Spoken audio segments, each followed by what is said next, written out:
베드로전서 2장 21절부터 25절까지 말씀입니다. 제가 한 절 읽고요. 여러분들이 한 절 읽고 교독하겠습니다. 제가 21절 읽겠습니다. 이를 위하여 너희가 부르심을 받았으니 그리스도도 너희를 위하여 고난을 받으사 너희에게 본을 끼쳐 그 자취를 따라오게 하려 하셨느니라. 그는 죄를 그 입에 거짓도 없으시며 욕을 당하시되 맞대어 욕하지 아니하시고 고난을 당하시되 위협하지 아니하시고 오직 공의로 심판하시는 이에게 부탁하시며 친히 나무에 달려 그 몸으로 우리 죄를 담당하셨으니 이는 우리로 죄에 대하여 죽고 의에 대하여 살게 하려 하심이라. 그가 채찍에 맞음으로 너희는 나음을 얻었나니. 같이 읽겠습니다. 너희가 전에는 양과 같이 길을 잃었더니 이제는 너희 영혼의 목자와 감독 되신 이에게 돌아왔느니라. 이 21절 전의 말씀이 18절부터 20절까지의 말씀이에요. 그 말씀의 내용을 잠깐 제가 설명해 드리면 우리가 이 세상을 살다 보면 부당한 일을 당하게 돼요. 그 부당한 일은 우리가 잘못해서 부당한 일을 당하는 그런 것이 아니라 선을 행했을 때 받는 그런 부당한 고난을 얘기해요. 그런 부당한 고난 속에서 우리 그리스도인들은 어떠한 자세를 취해야 하는가? 그때 하나님께서 우리에게 말씀하시는 것은 참으라 라고 이렇게 얘기해요. 선을 행하되 낙심하지 말고 그 선을 계속해서 끊임없이 그렇게 행하라고 말씀해요. 그래서 우리의 가운데 있는 모든 믿음의 선한 싸움을 싸울 때까지 끝까지 그 길을 달려가라고 그렇게 말씀해 주고 있어요. 악을 악으로 갚지 말고 선으로 악을 이기면서 이 땅 가운데 너희를 부르신 그 하나님의 은혜가 무엇이고 그 목적이 무엇인지를 세상 가운데 나타내라. 하나님께서 우리를 부르신 이유, 그것은 우리를 세상 가운데 보내시기 위함이고 너희를 보내신 이유는 세상 사람들로 하여금 너희를 통해 예수 그리스도를 만나게 하시기 위함이다. 그래서 그 사람들이 하나님께 영광을 돌리게 하기 위해서 너희를 부르셨고 너희를 보내셨다라는 사실을 얘기하고 있어요. 우리가 하나님 앞에 나아갔을 때 또 하나님의 거룩한 백성으로 이 길들을 살아가려고 노력했을 때 당하는 수많은 그런 일들이 있어요. 그런데 이 일을 감당하기 위해서는 우리의 힘으로는 그것을 감당할 수 없어요. 그래서 하나님께서 우리에게 무엇을 말씀해 주셨냐면 19절에 보면 너희가 하나님을 생각함으로 그 고난에 동참하고 순종해서 선한 일을 끝까지 할 수 있다고 말하고 있거든요. 여기서의 생각함이라고 하는 것은 하나님을 의식한다라고 하는 거예요. 원어를 살펴보면 하나님을 의식한다라고 하는 거예요. 그리고 그 단어의 뜻은 양심으로 그렇게 설명할 수 있어요. 베드로전서 3장 16절과 또 21절에 보면 이 단어를 양심으로 설명하고 있거든요.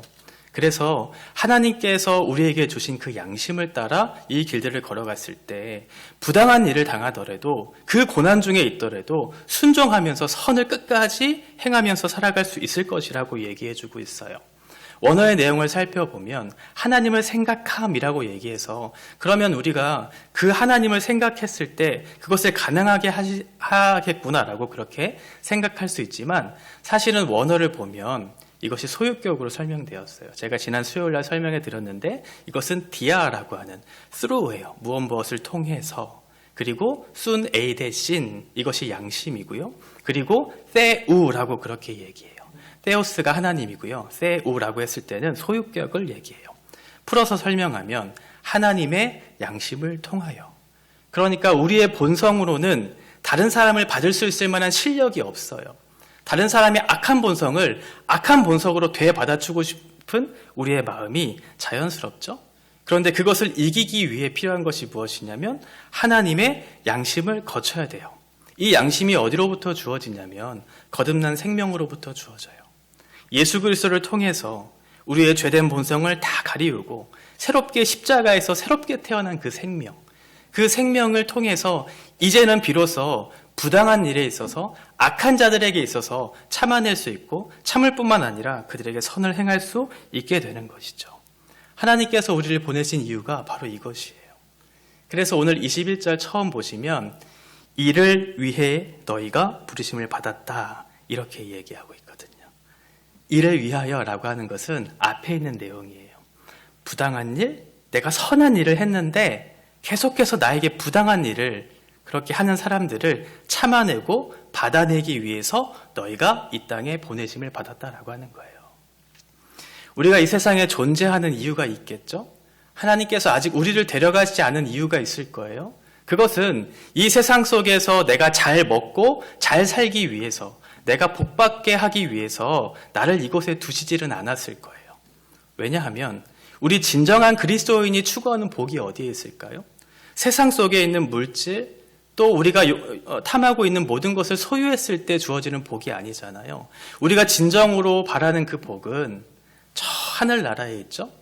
우리의 좋으신 아버지이신 하나님과 만나고 그 속에서 충만한 교제 가운데 매일의 삶 가운데 그 누리는 그 복, 그것이 진정한 복일 텐데 하나님께서 우리에게 주신 이 땅에 두신 이유는 이 세상의 복을 얻게 하기 위해서, 잘 살게 하기 위해서 우리를 두시지 않았다는 거예요. 우리에게 이 땅에 아직 삶을 허락하신 이유는 거기에 대한 사명이 있기 때문에 우리를 이곳에 두신 것이죠. 오늘 베드로전서 2장 21절에 그 사명을 이를 위해 너희를 부르셨다, 보내셨다, 이곳에 너희를 살려두셨다라고 얘기해주고 있어요. 부당한 고난, 그것을 참아내면서 불의한 일에 대해서도 참으면서 계속해서 선을 베풀면서 그리스도의 그 은혜를 나타내라고 우리를 부르셨다라고 하는 거예요. 여러분의 사명이 어떠한 것인지 각자의 삶 가운데 다 다르겠지만 우리의 공통적인 사명은 바로 여기에 있어요. 어느 직장을 가지든지 어느 형편에 있든지 우리의 부르심의 목적은 무엇이냐면 하나님의 기이한 빛을 드러내므로 이 세상 속에 소금과 빛이라고 하는 그 신분의 그 지위에 맞는 우리의 삶을 들여서 그들이 하나님께로 돌아오게 하는 그런 사명을 우리가 갖고 있다는 사실을 기억해야 되죠. 어떠한 문제가 우리에게 닥쳐왔을 때 이 문제를 하나님 해결해 주세요라고 하는 것이 사실은 합리적인 일이에요. 나는 이러한 문제가 있기 때문에 하나님, 내가 이러한 문제에 있어요. 하나님께서 나를 구원해 주셔야 내가 이 속에서 행복을 얻을 수 있고 하나님이 나의 구원자이시고 나의 주님이시라고 나는 확인할 수 있어요. 라고 그렇게 생각할 수 있게 되겠죠? 이것이 합리적인 일이에요. 일반적으로 우리는 그렇게 생각할 수 있어요. 하나님, 이 문제를 빨리 해결해 주셔야 하나님이 나의 하나님이 되신다고 그렇게 말씀할 수 있겠죠. 그런데 지금 베드로는 예수님께서 우리를 부르신 이유는 그것이 아니라 부당한 고난 중에도 참고 견디면서 선을 행하는 것이 너희의 부르심의 이유라고, 목적이라고 얘기해주고 있어요. 사실 베드로가 지금 이 말을 하고 있지만 베드로는 이 사실을 잘 이해하지 못한 사람이었어요. 예수님이 십자가를 지시기 전에 제자들에게 말씀하신 내용이 있었고 그 제자 중 한 사람인 베드로가 예수님에게 대답한 장면이 있었어요. 마태복음 16장 21절과 22절에 보시면 이때로부터 예수 그리스도께서 자기가 예루살렘에 올라가 장로들과 대제사장들과 서기관들에게 많은 고난을 받고 죽임을 당하고 제3일에 살아나야 할 것을 제자들에게 비로소 나타내시니 베드로가 예수를 붙들고 항변하여 이르되 주여 그리 마옵소서 이 일이 결코 죽게 미치지 아니하리이다 라고 말씀하고 있는 거죠. 베드로는 이해하지 못했어요. 왜 예수님께서 부당한 고난을 당하셔야만 합니까? 예수님은 힘이 있으신 분이시지 않습니까? 죽지 말고 악한 자들을 심판하시고 혁명을 일으켜서서 자신의 공의를 드러내라고 말씀하고 베드로가 그렇게 대답한 거거든요. 그런데 베드로는 착각했어요. 자신이 그 죄인에 속한 사람인지 몰랐던 거죠. 악을 빨리 심판하셔서 뒤집어 엎어서 하나님의 공의로운 일들을 이루시라고 그렇게 얘기한 베드로는 자기가 그 안에 속한 사람인지를 몰랐던 거예요. 예수님께서 만약 정의롭게 공의롭게 당장 심판을 시행하셨다면 어떻게 되었을까요? 당시에 존재했던 모든 사람이 구원을 받지 못하고 죽임을 당했겠죠. 그래서 예수님께서는 그 방법을 택하시지 않았어요.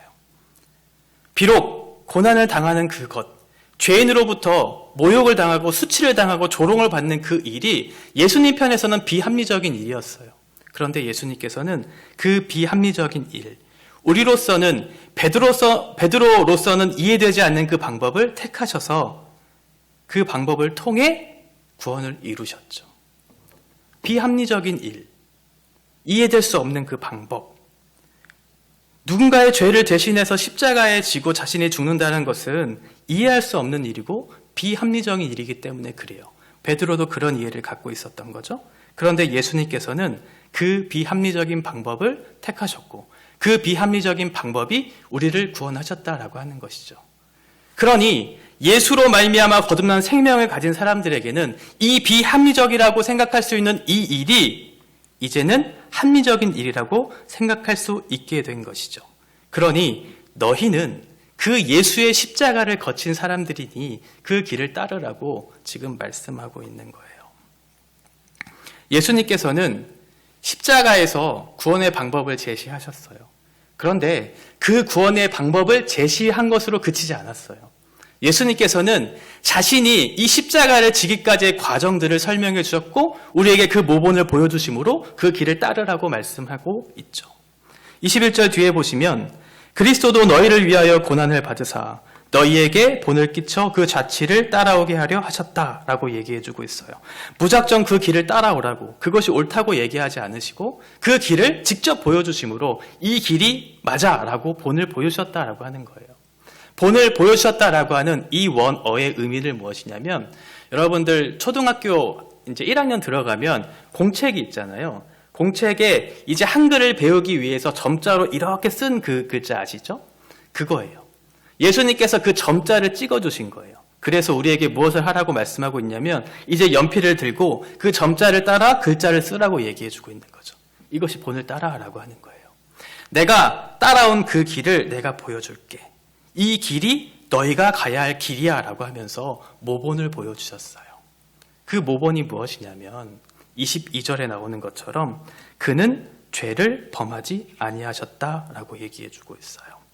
우리가 알고 있는 것처럼 예수님은 어떠한 분으로 묘사하냐면 예수님은 죄가 없으신 분이다 라고 그렇게 성경은 얘기해주고 있어요. 히브리서 4장 15절에 보시면 모든 일에 우리와 똑같이 시험을 받으신 이로되 죄는 없으시니라 라고 얘기해주고 있죠.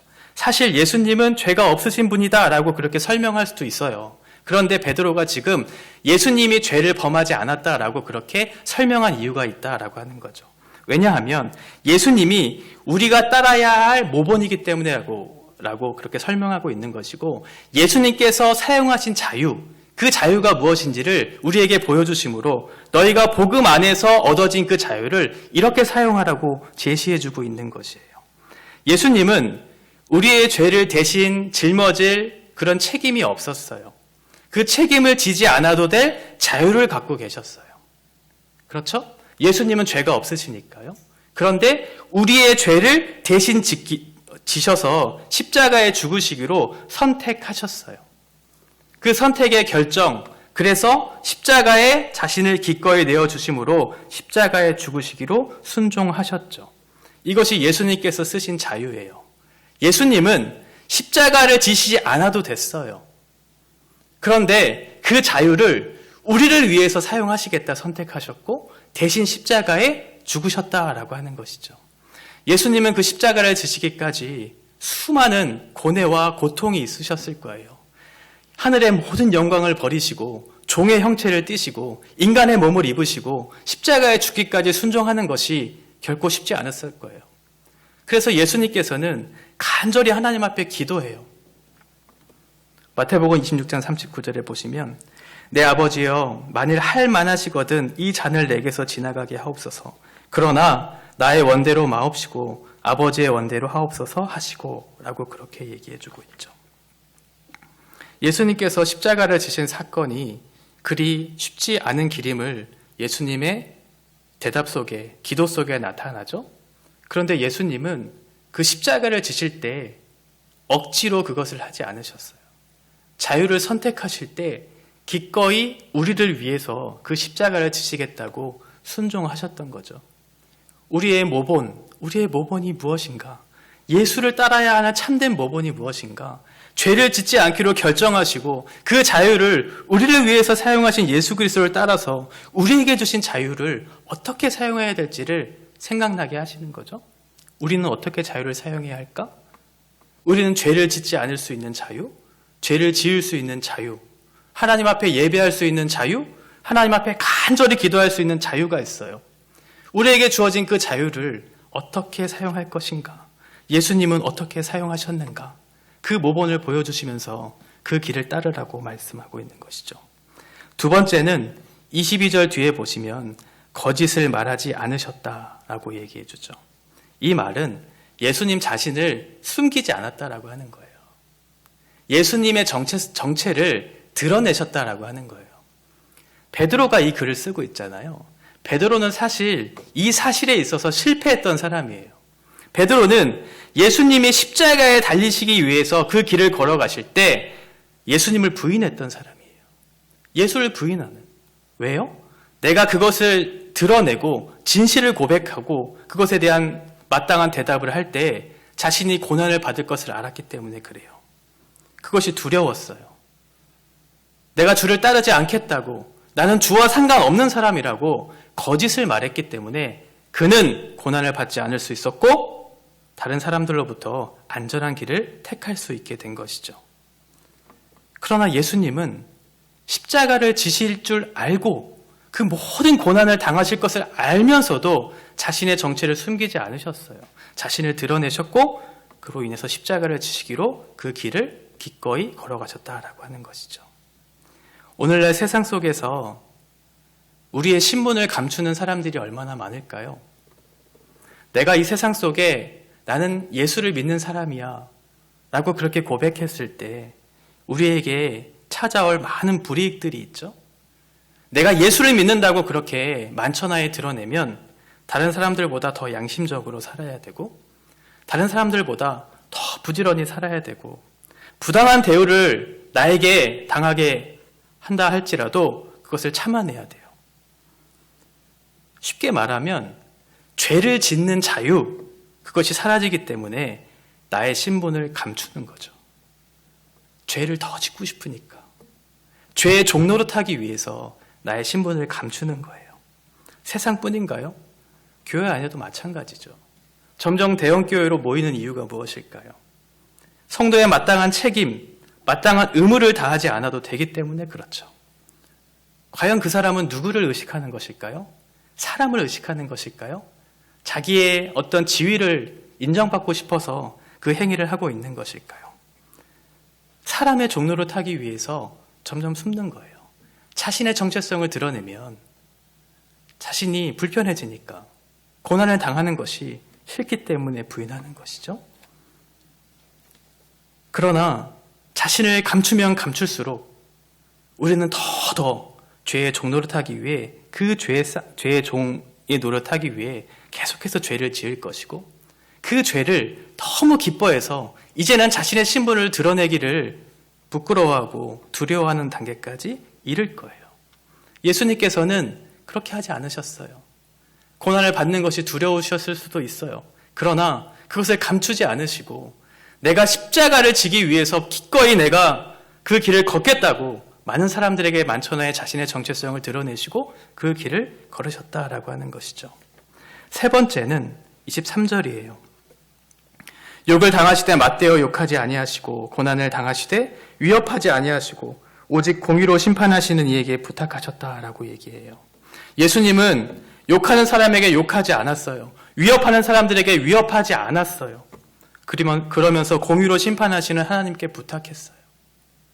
누군가 나에게 욕을 하고 누군가 나에게 위협한다면 우리는 이 일에 있어서 더 당한 것보다 더 그 사람을 위해서 욕하고 위협할 그런 사람들일 거예요. 우리로서는 많이 실패하는 지점이 바로 여기죠. 악을 악으로 갚는데 익숙한 사람들이 저희들이고 악을 악으로 갚는 것을 넘어서서 두 배로 갚기를 원하는 마음이 우리 마음에 가득하기 때문에 그래요. 겉으로 보이기에는 그 사람은 그럴 것 같지 않은 사람이에요.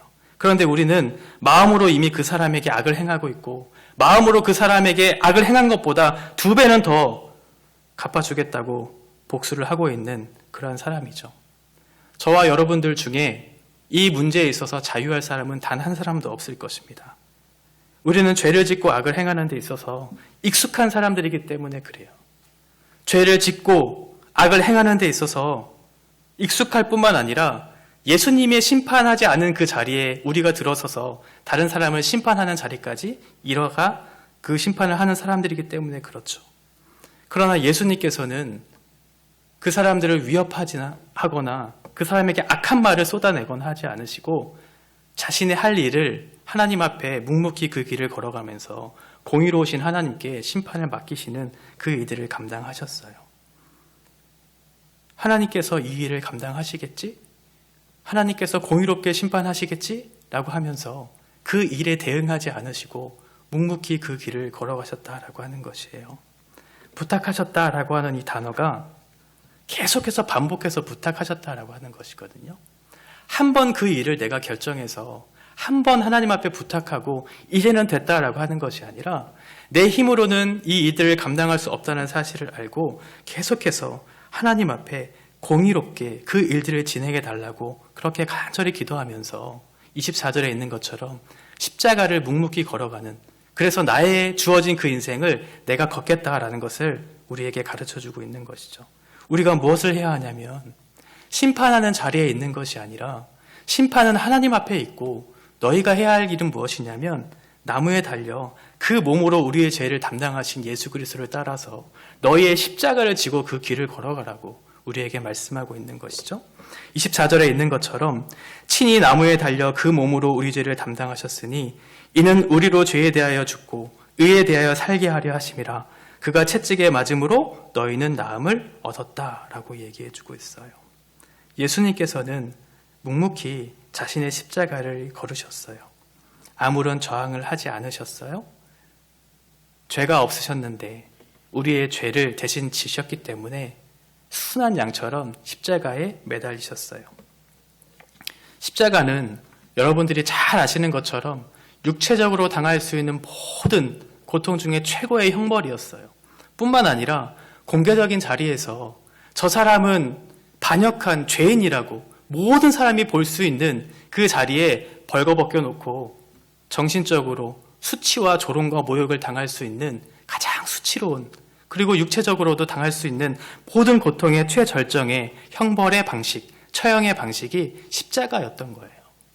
예수님께서는 단순히 육체적인 고통만을 입으신 것이 아니라 정신적으로, 마음적으로 모든 수치와 조롱과 모욕을 당할 수 있는 모든 조건에 십자가에 달려 죽으셨다라고 하는 거예요. 우리가 당할 수 있는 고난, 우리가 당할 수 있는 고통, 수치, 조롱, 이것이 예수님의 십자가의 고통과 모욕과 수치와 조롱에 비할 바는 아닐 거예요.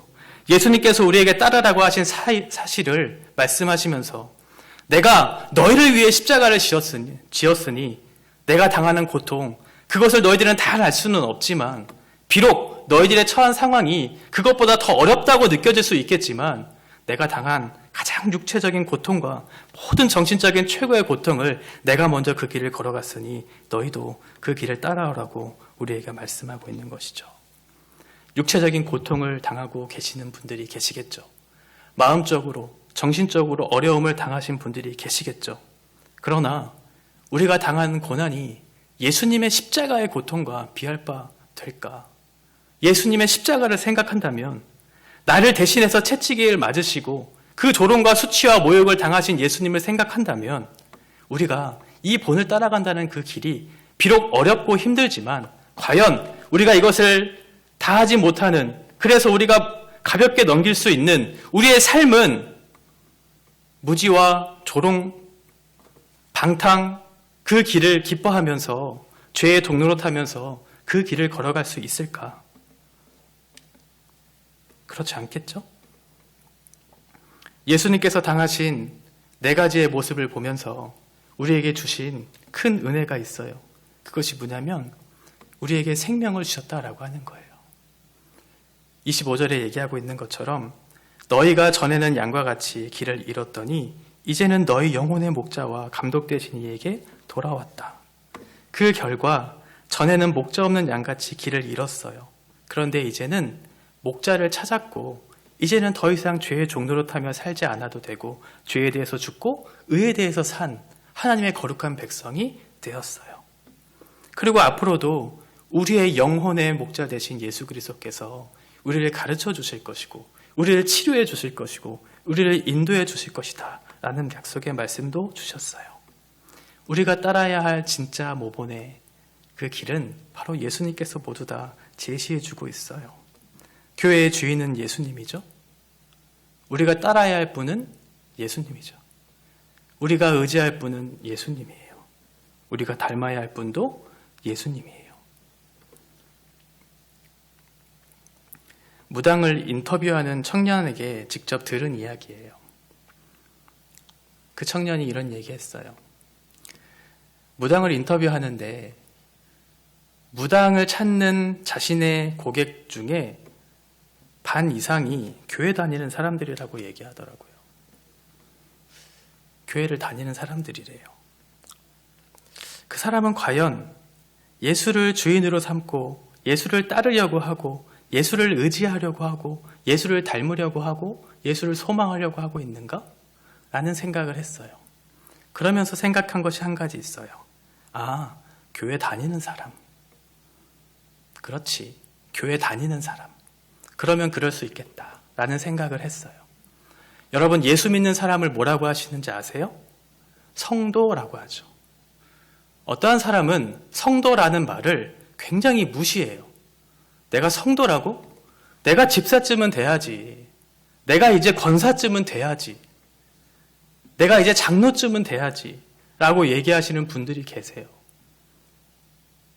그러나 우리는 모두 다 성도예요. 예수를 믿은 사람, 거듭난 사람, 거룩하게 된 사람, 그 사람을 성도라고 얘기해요.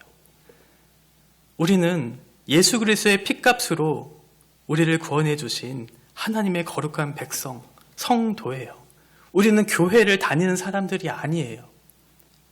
우리는 예수 그리스도의 아름다운 자녀, 성도예요. 하나님께서 우리를 죄에서 구원해 주셨어요. 교도소라고 하는 그런 집에서 우리를 탈출시켜 주셨어요. 그래서 우리에게 자유를 주셨어요. 더 이상 죄의 종노릇 하면서 살지 않아도 될, 이제는 죄 아래 속박 아래 살지 않아도 될 자유를 주셨어요. 그 자유를 우리는 어떻게 사용해야 할까요? 자유가 찾아왔어요. 새롭게 살 수 있는 기회가 우리에게 찾아왔다는 거예요. 이전에는 내가 이렇게 살고 싶어도 그렇게 살 수 없는 상황이었지만 이제는 그렇게 살 수 있는 기회가 주어졌다라고 하는 것이죠. 그것이 바로 성도예요. 여러분들에게 주신 복음이 주는 자유, 그 자유를 여러분들은 어떻게 선택하며 순종하며 그 길을 걸으려고 하십니까? 정답은 제시되었죠? 예수님께서 그 모본을 보여주셨고 이 길을 따르라고 정답을 제시해 주셨어요. 그럼 남은 것은 무엇일까요? 우리의 선택이겠죠. 나는 그 자유를 어떻게 사용할 것인가? 예수 그리스도의 십자가의 길을 걸으라고 우리에게 말씀해 주셨는데 나는 그 몫을 어떻게 선택하면서 그 길을 걸을까? 라고 하는 것은 각자의 선택일 거예요. 바라기는 우리가 거룩한 백성으로서, 성도로서, 교회를 다니는 사람 말고 성도로서, 하나님의 거룩한 백성으로서 예수 그리스도의 그 십자가의 길을 기꺼이 따라가는 그러한 거룩한 백성들이 되었으면 좋겠어요. 기꺼이, 자발적으로, 기쁨으로, 즐거움으로. 예수께서 그렇게 하셨기 때문에 그렇고 그 방법이 우리를 구원하셨기 때문에 그래요. 그렇다면 우리도 그 길을 걸어야 할 마땅한 근거가 제시되어졌어요. 그 은혜를 따라 십자가의 길을 걷는, 비록 그 길이 좁고 협착하고 때로는 그 고난에 어려움들이 있겠지만 그 속에 주어지는 참된 기쁨, 그것을 생각하면서 예수를 닮아가는 그 길, 예수가 내 안에 있다는 사실을 확인하는 그 길을 아름답게 걸어가시는 저와 여러분의 삶이 되어주시기를 간절히 바랍니다.